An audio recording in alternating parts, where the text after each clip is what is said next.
Yeah, let's give it a start with Undead Unluck, bro. Basically we're gonna be talking about episode 4. It's Do You Love the Change in Me? And at the end of episode 3, we found out that the girl that Fuko was painting with at the lake was actually Gina, and which is the person who captured Andy. And now it's time to reveal their past and get straight to the boxing, because we all know that there's one thing that Degens like, is boxing and a Yes, little sir. romance. A little romance, but I like seeing people throw hands though. It's the best. It's the best for me and Bass. So I get the romance. He gets the boxing. So, Hey, we like it all. We don't shun anything. We don't yuck your yum, if you will. but yeah, basically start this episode off. Shin is Shin is the dude that I don't know his actual skill. I forget it. He's the negator that told them to come this way on 2 episodes ago, I think. I believe it was. Yeah, it So was either the beginning of episode 3 or the end of episode yeah, 2. Yeah. yeah. So he's being updated that Gina has actually made contact with Andy in their little temple thing or whatever, and Fuko at the lake in Russia, and um, me personally, I'm kind of wondering who that girl is that's with him. If she's another negator, if she's just like a servant or something. It seemed like he was like her sensei. She called him sensei. Yeah. Um, he was like praying at like a temple at the beginning of the episode. So I think he's just like a follower of hers, but she could also be part of like the round table or whatever. Because we don't know very many of them, so but he's pretty sure that Andy and Fuko is gonna overcome the obstacle and be able to join the round table with them. So uh Yeah, him calling Gina an obstacle. It was an interesting choice of words. I thought like the people that worked at the round table for the union would have a little bit more camaraderie, but it kind of seems like they don't care much about each other, even though they're all part of like a select group of negators. You know? yeah, because he didn't really care if Mecha Boy, I'm not sure, Robot Boy. Void. Yeah, Yeah, Void. He wasn't really he didn't really care that he died, and he doesn't really have a lot of feelings with Gina either. But I mean, I think Gina probably is an acquired taste, honestly, after this I'd say episode. so. Yeah, So, I don't think many people like her. Um, but, but yeah, speaking of Gina, we see Andy come in. He's having to fight her and stuff like that. All that good stuff. We get to the boxing. But Gina out here, she's still looking like she's 16, but it was confirmed that she was 62, 66. 66 years Yeah, old. because this is 50 years later. Yeah. She had called him 50 years later, and then Andy was actually her prisoner for 10 years. Yeah. So it's been Yeah. 40 years since they've seen each other, and it was a really interesting reunion. Andy is he's smiling, but he's probably a little nervous. Like, this is the person that made him a prisoner. And she like immediately grabs his face and starts calling him was it Andy Dearest? It was Undead Dearest. Yeah. Daddy Daddy. dearest. Yeah, and I was like, okay, like I didn't think they'd actually like be involved, but it didn't seem like Andy was like down at all. He was like, nah, I gotta kill this girl. I think it's a one-way relationship, honestly. Is It what I'm seemed that feeling. way. Yeah. Yeah. Cause like kind of right off the bat, like Andy, he's talking kind of junk to Gina, and she like grabs his face with like some of her like invisible like barriers or something like that. And he cuts off his face like so he doesn't have to be like touching her. And probably the weirdest fucking scene in the whole episode, his like skin from his face, she like brings it close to her and is about to kiss it before it like fades into oblivion. I was like, okay, this is an intense first 3 minutes of the show. Not intense, And but fucking weird at least. Yeah, that was definitely something. I was like, no way, she's this crazy, bro. So, Yeah, absolutely bad shit, my boy. but yeah, Gina was actually Andy, as we said, Gina was actually Andy's prison guard and and his capturer back then. Um, she actually captured his head last time in one of her glass containers or whatever. So, he's kind of a little bit gun shy, I think, still, um, as of right now. So, and Gina is also excited that Void is dead. We learned that because she's like, if I can get rid of Unluck, Fuko, then you can just join with me and we can just have our, relationship all we want to be. So, Yeah, she really trying to reunite. It's crazy, and like, yeah, that's another thing. Like, Gina's very excited that Void was done. She was mad that Shin put her hands on Andy 'cause she's like, that he's my guy. Like, don't fucking touch him. She's very possessive over Andy. But I think that like goes further to like explain like that the people at the round table, the negators at the round table, they do not care about each other at all. Dude is dead. And she's like, okay, good. and I also think me and Dan was talking there as well. It don't act like Gina was able to get out very much. I think she's like stuck inside a lot more than we think she actually is. You know what I mean?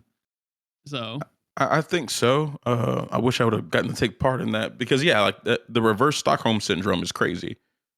You catch a man his head and you put him in a fucking prison and like you fall in love with him. I mean, bro is kind of hard boiled, but like it's still it's fucked up. You're his fucking guard. Like relax. and even on top of that, back then she was only 16, obviously. Yes. So he as a older gentleman, probably we still don't really know his age, but he was probably had zero interest in her at all. He probably looked at her like a, daughter, kid, stuff like that. So he probably still looks at her like that kind of. So, Yeah, it was a little nuts. I think they showed like the moment that they fell well that Gina fell in love because he was like, "No worries about capturing me. I'll get out of here, no problem." And she was just like infatuated from that point forward. yeah. And so I guess next, we'll talk a little bit about, the boxing, because that's what most of this episode is. Let's But go. before we get into it, did you actually have any idea like what her powers could be? What her negation could be? I don't know. Like, so I was being away for so long, I had to watch these episodes like back to back. So I don't think I had really picked up on the fact that like they're called negators, right? But like that Yeah. didn't really hit me. So I was like, what could she be negating? And I didn't really understand. So I didn't have any ideas. I thought it was maybe my first guess was air because air is everywhere. And she lifted up the water, so I was like, maybe it's oxygen. Oxygen is in almost everything. Or carbon. Yeah. Carbon bonds, everything organic it has some carbon in it somewhere. So I was thinking maybe something like that, and it was a little bit more simple than what I was thinking. Well, I can never get past the I have a hard time getting past the which, the negating ability, Mhm. but the in order to undo something, in order to make, platforms, um, you know, domes, everything that she's making, like I just couldn't really get that through my head and figure out what she's undoing. Right, right. I'm not smart like that, bro. Yeah. I mean, they did give us a flat out clue Yeah. during the painting in episode 3. She's like, I don't like change. So it's just unchanged. But I mean, it's actually wild. I was gonna bring that up too, the fact that they really throwing in clues like that, bro. And I Yes, mean, we very just sitting here straightforward. eating it up and not even knowing what the hell we're listening to. So, Exactly, exactly. but I like that they brought it back though and actually told us how stupid we was. Yeah, they said we already told you what it is. Like you should have known. I was like, okay, okay, guys. But yeah, we also find out during this sequence that Gina was the one that attacked them while they was on the yacht. Um, and uh, all that good stuff. We at the time we thought that it was her unlucks. Unlucks. Yeah, Yeah. we did. So But maybe it kind of was though. Maybe it still was, but yeah, I don't know. yeah, Andy was saying that yeah, it was her. He figured it was her that attacked them, but I'm not sure how. Because it was like that really range attack from above. I don't remember what actually came crashing down on them. But Well, yeah. no, I think it was both, right? Because it was a volcano. I think Dan said shot up from the ground, right? Or Oh yeah, yeah, yeah, yeah. is that yeah? Or is that One Piece? Oh no! Oh no! I don't know. But yeah, but you know, as we said, Andy finally figured out what she negates, and by using a shuriken gadget, uh, I don't remember that really. Oh, so yeah, her hat turns. It's like Oh, yeah, it's like her hat like rotates and it's like blades sticking out of the side, and like she holds it. That's like her main weapon. I guess she so throws that it and it's a close quarters weapon as well.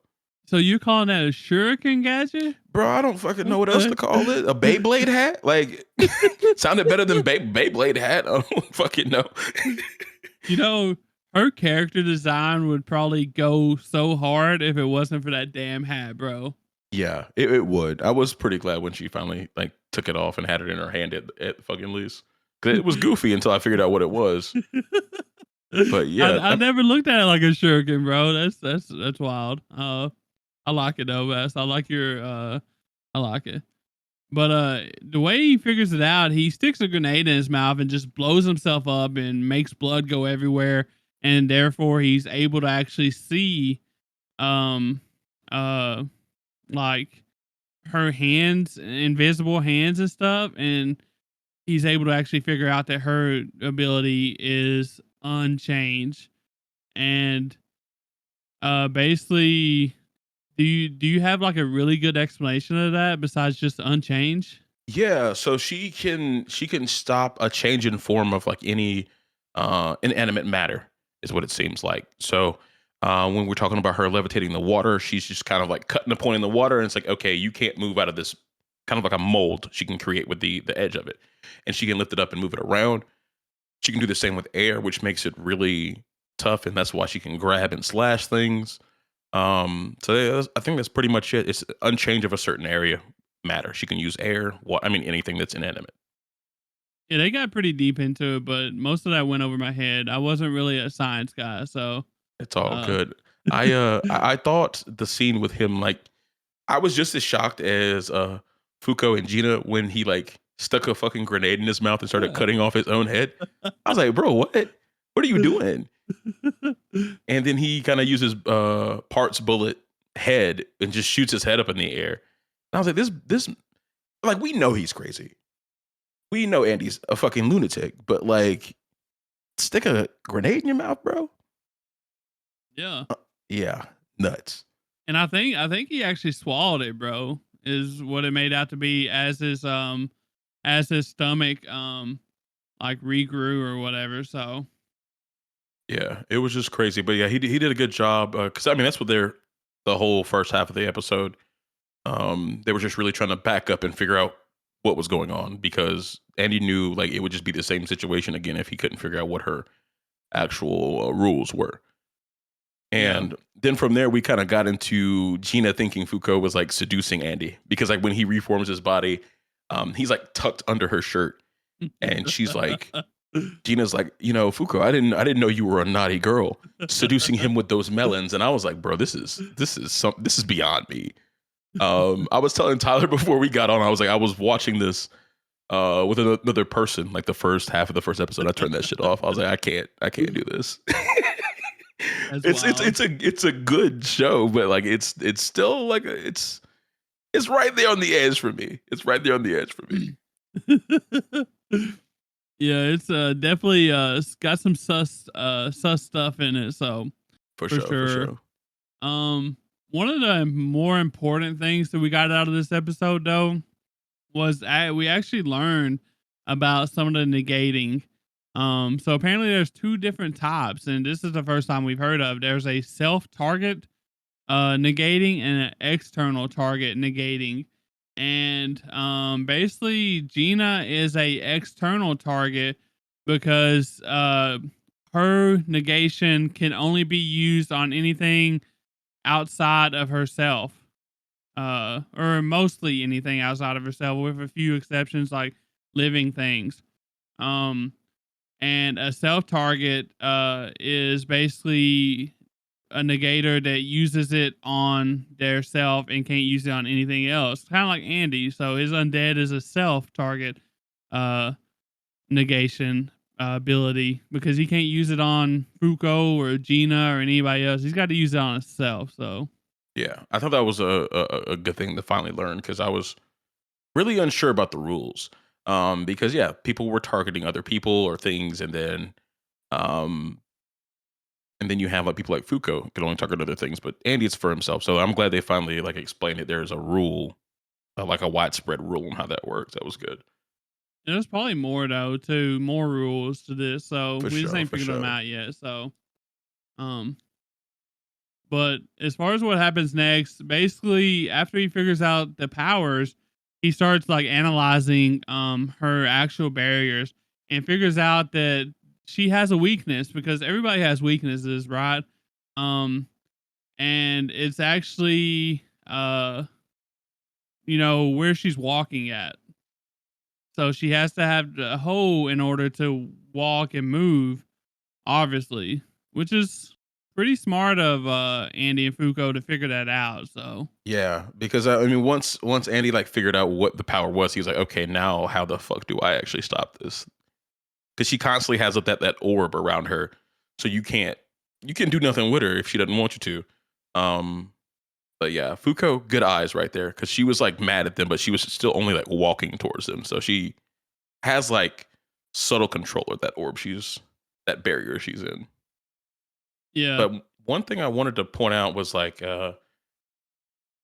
Gina said that the round table was investigating a UMA hiding out at the lake. They didn't really get into it anymore during the episode. Do you think that that's going to become relevant again, or you think that's just kind of like her reason for like being there, and it's like they're just not going to go into it? and correct me if I'm wrong. A UMA is basically like Andy and Fuko, right? Just Yeah, yeah, just like a unrecognized mass destruction, blah blah blah. yeah, I like a think so. negator. Yeah, Yeah. Um, I think it could. I think it could. You know, uh, but they're not. I don't think they're really sure though that it's 100% there. I think they're just looking for it there. But why would it be in the ocean though, unless it has some kind of crazy negating abilities in order to make them breathe down there? I don't know. It's, and we'll probably bring it up towards the end of this segment, but we're getting towards it. Is that Gina says like at the end of the episode she's been forced to kill animals and people. So it could be an yeah, animal. It could be like a fish with unnegating, or yeah, true. whatever lives is living in that lake. So it's not just people that have these powers. It's also animals. Yeah, she did say animals and beasts and stuff like that. So it could be like a Loch Ness monster. True, Oh, true, true. Nessie might be over there. Exactly. But yeah, after that, they kind of just keep boxing, and the plan to take down Gina is like to get inside of that hole she has in her like her own barrier she uses just for herself, just for defense. And Andy ends up cutting off his own head, arms, and legs, and having Fuko kind of like use his katana to like turn the barrier, which I thought was ridiculous because it seems like she has really good control over these things, like telepathic control, and just like throws her head in there, and then like the Union ship that was like invisible hits her with like this big fucking ray that took out like half a mountain.